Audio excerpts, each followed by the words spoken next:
On the 10th of September 2008, the largest, most complex, and most expensive machine ever devised by man was turned on. The Large Hadron Collider, or LHC, is a 17-mile-long ring of superconducting electromagnets buried approximately 300 feet beneath the ground near the city of Geneva on the Franco-Swiss border. Chilled to temperatures colder than the void of outer space, and generating a magnetic field more than 100,000 times that of the Earth's, this machine accelerates proton particle beams to a velocity just under the speed of light, and then smashes them together in particle detector chambers in order to break apart the nuclei and unloose the subatomic secrets of matter. At full power, the LHC produces roughly 600 million collisions per second, creating fleeting, minuscule atomic explosions up to 1 million times hotter than the interior of the Sun. The data collected from these collisions is processed by the worldwide LHC computing grid, one of the most extensive and powerful computing grids on the planet. The grid, as it is known, builds on the technology of the World Wide Web, which was invented at CERN in 1989. The Large Hadron Collider is the primary research instrument of the European Organization for Nuclear Research, otherwise known as CERN.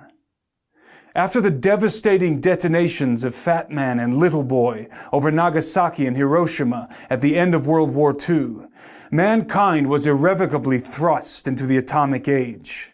In accordance with the inevitability thesis, which posits that once a technology is introduced into society, what follows is the inevitable development of that technology. The scientific community, impelled by military interests around the globe, became obsessed with the idea of harnessing the power of the mighty atom and unraveling the very fabric of physical reality at the subatomic level. CERN is the largest scientific consortium in the world, involving thousands of top physicists from 21 member states, all working in tandem to discover the fundamental elements that hold the universe together. While this admitted objective of CERN seems innocent enough, and even laudable in a sense, there are deep concerns about potential unintended consequences and probable occult intentions. When analyzing a scientific endeavor as costly and ambitious as CERN, it is essential that we have a realistic understanding of the mechanisms and machinations that have been propelling technological advancement in the modern era.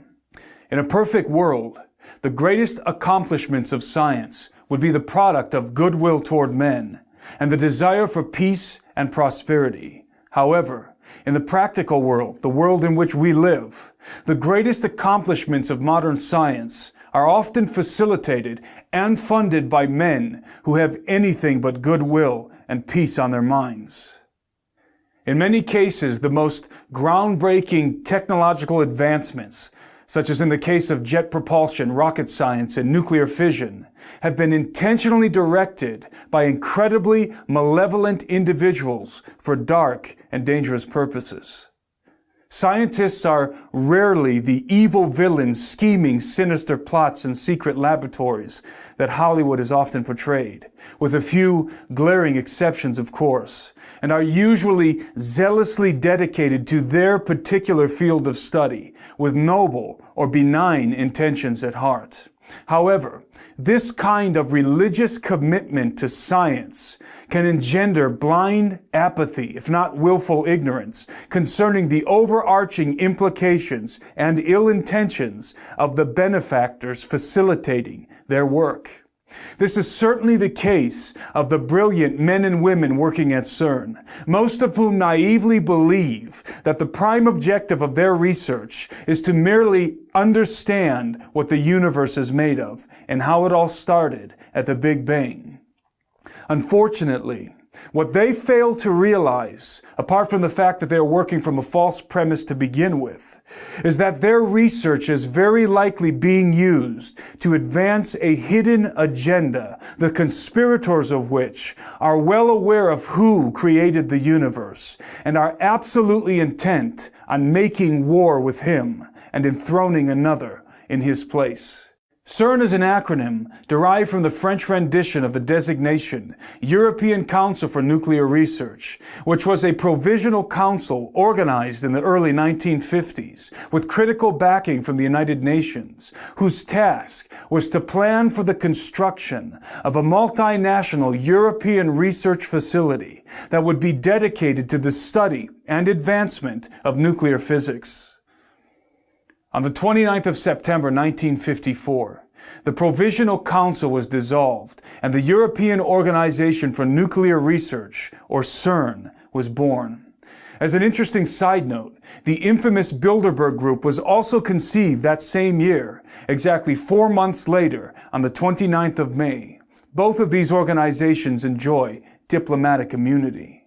Although the Provisional Council had been dissolved, paradoxically, the acronym of CERN remained, even though it did not correspond to the title of the new organization.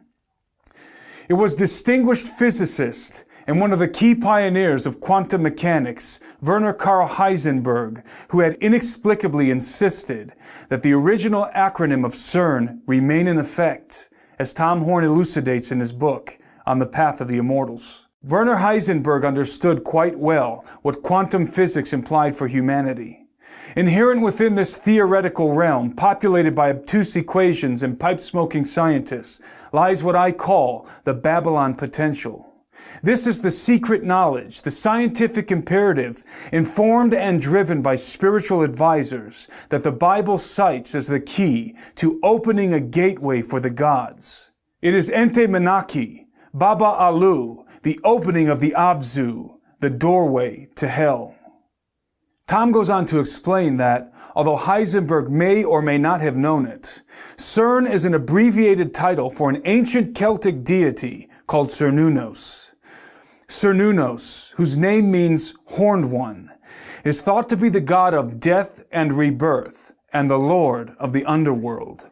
He is often depicted with rings or torques around his stag-like horns or in his hands, which may symbolize the circle of destruction and restoration that he represents.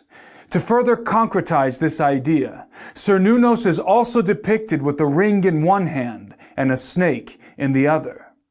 Because of the cycle by which it sheds its skin, the snake has ever been a mystical motif of death and rebirth, destruction and restoration. In a reversed esoteric adaptation, the rings of the Large Hadron Collider could be representative of the rings of Cernunnos, and, by further associative interpretation, may very well reveal CERN's prime esoteric objective. I believe it does, and will address it at the end of this analysis. I understand that drawing correlations between the acronym of CERN and deities from the ancient world may seem too forced and tenuous for critical minds, and I might be inclined to agree, if CERN had not evoked such correlations first. Rather than distance themselves from associations with arcane pagan deities, the directors of CERN welcomed and even celebrated the placement of a very unscientific icon in the courtyard of their main facilities. On the 18th of June 2004, a 2-meter-high statue, bequeathed by the representatives of India's Department of Atomic Energy, was ceremoniously unveiled at CERN. It was a statue of the Hindu god Shiva, engaged in the Nataraja, the cosmic dance of destruction. Shiva is one of 3 members of the Trimurti, the Hindu Trinity, in which the cosmic functions of creation, preservation, and destruction are personified in the forms of Brahma the Creator, Vishnu the Preserver, and Shiva the Destroyer, who is also known as the Transformer. It is important to understand that in Hindu mythology, Lord Shiva destroys the world in order to renew, restore, and reconstitute it. A commemorative plaque positioned next to the likeness of the dancing Shiva emblazons a quote from Austrian-born American physicist Fritjof Capra. It reads, in part, "Hundreds of years ago, Indian artists created visual images of dancing Shivas in a beautiful series of bronzes. In our time, physicists have used the most advanced technology to portray the patterns of the cosmic dance. The metaphor of the cosmic dance thus unifies ancient mythology, religious art, and modern physics." Think about this, says Steve Quayle in his book True Legends. A symbolic statue of what might be a fallen angel who promises to destroy things as we know them now and rebuild a new, improved universe, with a plaque basically saying the facility will be trying to unify mythology, religion, and physics. Skeptics will be quick to point out that the unifying of ancient mythology, religious art, and modern physics is only metaphorically represented in the dance of Shiva and has no practical application in the scientific activities of CERN. Again, I might be inclined to agree, except for the fact that CERN has been deliberately encouraging the coalescence of mythology, art, and physics in very bizarre ways. In 2014, a dance opera entitled Symmetry was performed and filmed at the CERN facilities, including inside of the Large Hadron Collider.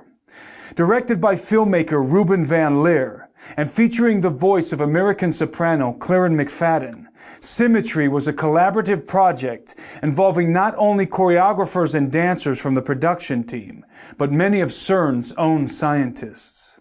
Once again, rather than distance themselves from arcane and mythological associations, the scientists at CERN embraced this highly esoteric and occult-laced production.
One could spend hours breaking down all of the deliberate esoteric insinuations in the trailer for the film alone.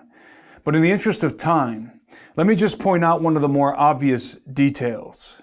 The name of the film's protagonist is Lucas, which also happens to be the actual name of the Slovakian dancer and choreographer who plays him. Without plunging too deeply into etymological roots, the name Lucas means bringer of light, and is in fact a derivation of the Latin term Lucifer. Of course, all of this could be purely coincidental, but given the overtly esoteric nature of the film, it is highly unlikely that the name of the main character is a consequence of happenstance, regardless of the filmmaker's intention. The truth is that the occult, art, and science have always been fundamentally entwined.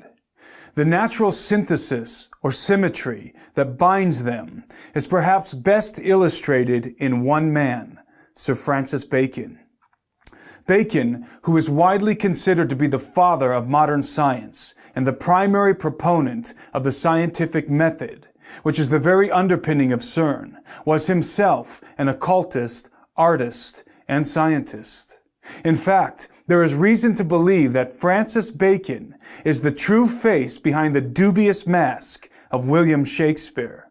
There is, in truth, no incongruity between the material and the metaphysical world, the physical and the spiritual. They are merely two sides of the same coin, both essential parts of the whole. When one penetrates deeply enough into what we call physics, one discovers, inevitably, the veil that separates these two realities. Occultists have always been aware of this fact. Even to Francis Bacon and his scientific contemporaries, many of whom were members of the mystery schools, deciphering the mechanisms of the material world was but the means to a far more important objective: to make contact with the entities lurking on the other side of the veil. This veil is often described as a dimensional doorway that allows access into realms beyond the perceivable world. The concept of unperceivable dimensions existing essentially in the same space we physically occupy is not only very probable, but also very widely accepted in the scientific community. Many top physicists are quietly hoping that the proton collisions happening at the Large Hadron Collider will puncture the fabric of our four-dimensional confine and allow us to peek through the keyhole, as it were, into another dimension or alternate universe. Some physicists have not been so quiet about this very real possibility. During a press briefing in 2009, Sergio Bertolucci, Director for Research and Scientific Computing at CERN, made the following curious statement. The Large Hadron Collider could open a doorway to an extra dimension, and out of this door might come something, or we might send something through it. There is no question that the scientists working at CERN hope to open a dimensional doorway. The real question is, what is the something that might come through when they do? Of course, for the particle physicist, the answer is simple. They hope to discover new particles that might exist on alternate dimensional planes. There is no doubt that this is the true and honest intention of the vast majority of physicists working at CERN. The problem is, as previously illustrated, that scientists, despite their best intentions, have always been little more than expendable tools in the hands of their benefactors. The pinnacle of science, for its elite occult practitioners, is not discovery, but contact. There are many indications that the power players of our world, including the Vatican, are preparing to make contact with the gods of the old world. Although I have not been able to confirm the validity of the following pictures, it appears that transparent panels containing arcane texts were photographed inside the CERN facilities by a group of Portuguese students from the Santa Cecilia Music Academy. The texts have been described as greetings or invocations written in ancient languages, including Aramaic, Hebrew, Mandarin, and Sanskrit. In the case of Sanskrit, the only people with the ability to read this sacred script, considered to be the language of the gods, are the scholars of the Vedas and Upanishads. If authentic, these panels may have been prepared for those somethings that might come through the dimensional doorway.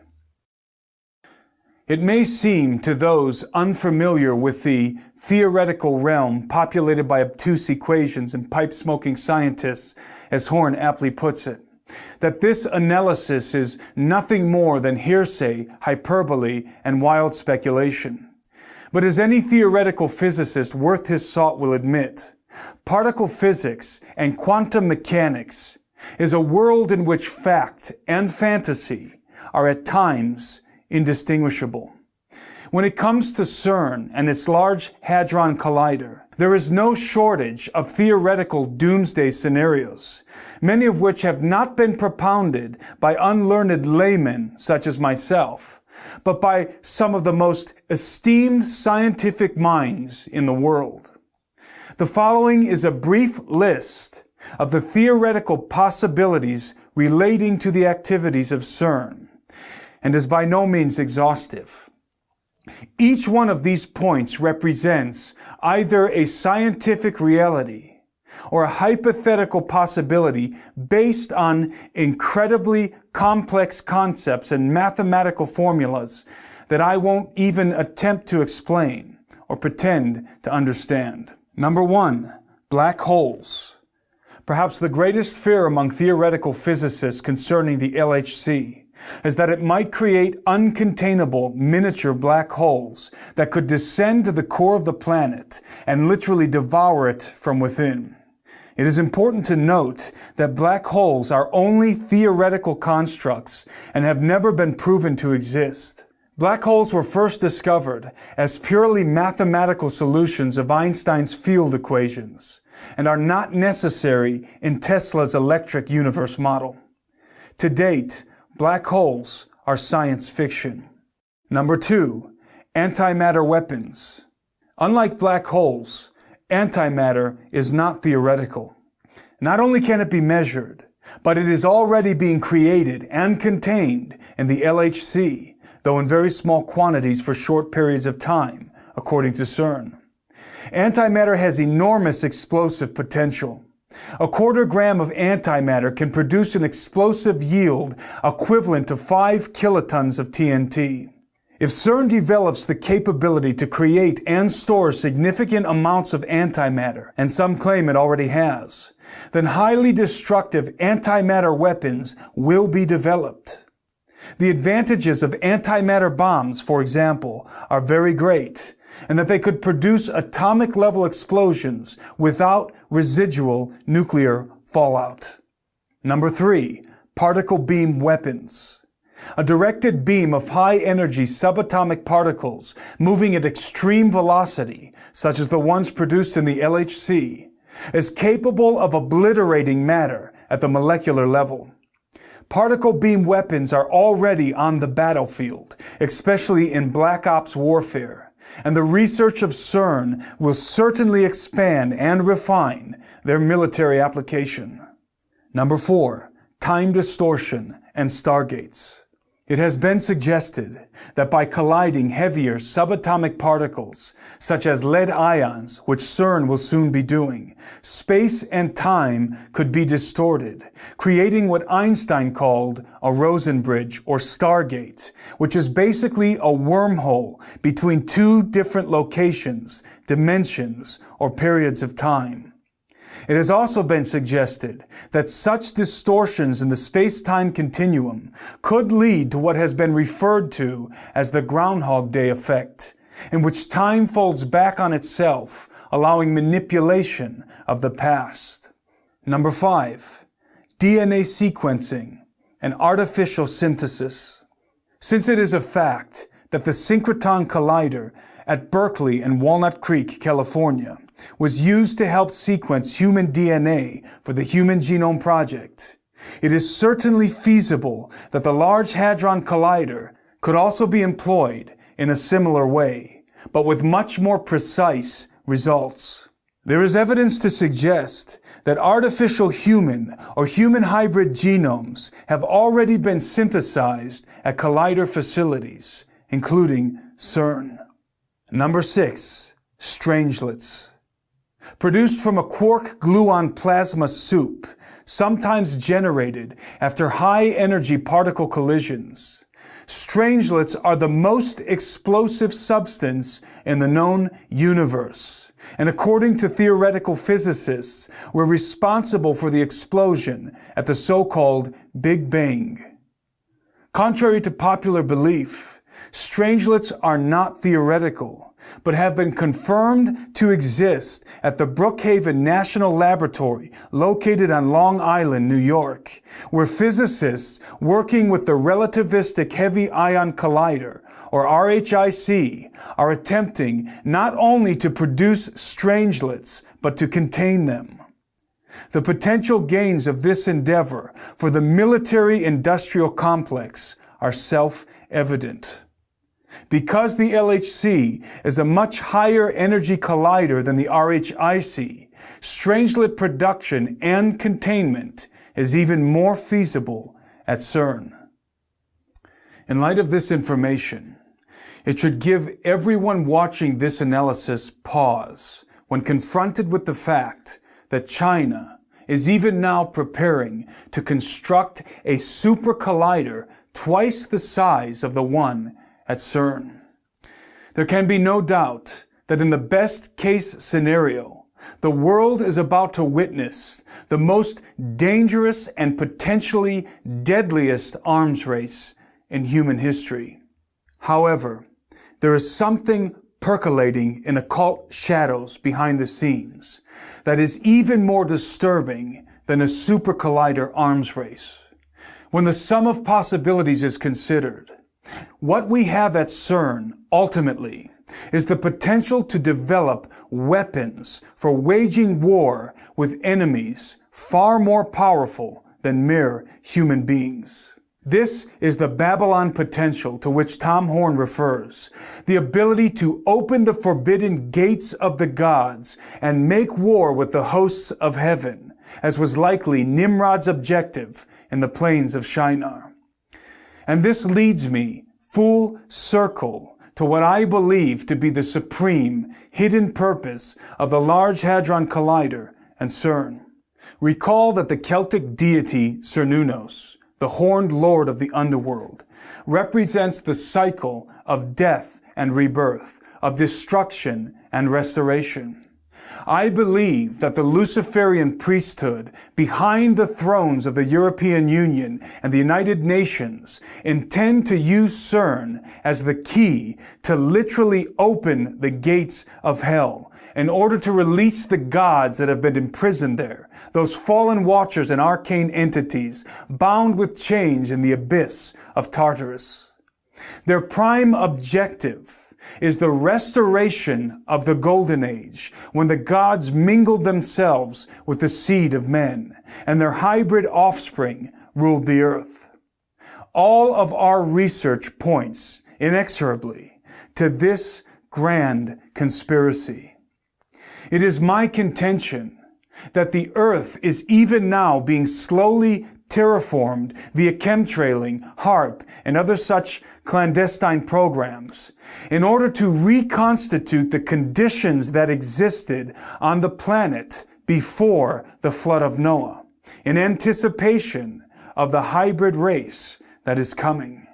By breaking the subatomic bonds of matter and casting away the cords that hold the material world together, mankind will willingly tear the veil that has been established for his own protection and unleash a darkness and chaos that the earth has not seen for many ages. This is the master plan of the Luciferian elite, who seek to open forbidden gates and usher in the entities that will lead them in a futile war against the Lord and against His anointed. Their great hope, and that of Lucifer's, is to usurp the throne which belongs to the Son of Man, and install the man of sin and of lawlessness in his place. Why do the nations rage and the people plot a vain thing? The kings of the earth set themselves, and the rulers take counsel together against the Lord and against His anointed, saying, "Let us break their bonds in pieces and cast away their cords from us. He who sits in the heavens shall laugh. The Lord shall hold them in derision. Then He shall speak to them in His wrath and distress them in His deep displeasure. Yet I have set my King on my holy hill of Zion." The answer to the question, what is the universe made of, and how did it all start, cannot be discovered by colliding particles together. The answer lies within the pages of the Bible, but not in the first chapter of Genesis, as so many suppose, but rather in the first chapter of Colossians. He is the image of the invisible God, the firstborn over all creation. For by Him all things were created that are in heaven and that are on earth, visible and invisible, whether thrones or dominions or principalities or powers. All things were created through Him and for Him, and He is before all things, and in Him all things consist. For more in-depth information on CERN and the Large Hadron Collider, see the research of Anthony Patch at anthonypatch.com. Reporting from Gen 6 Studios, I'm Timothy Alberino, and that's my analysis.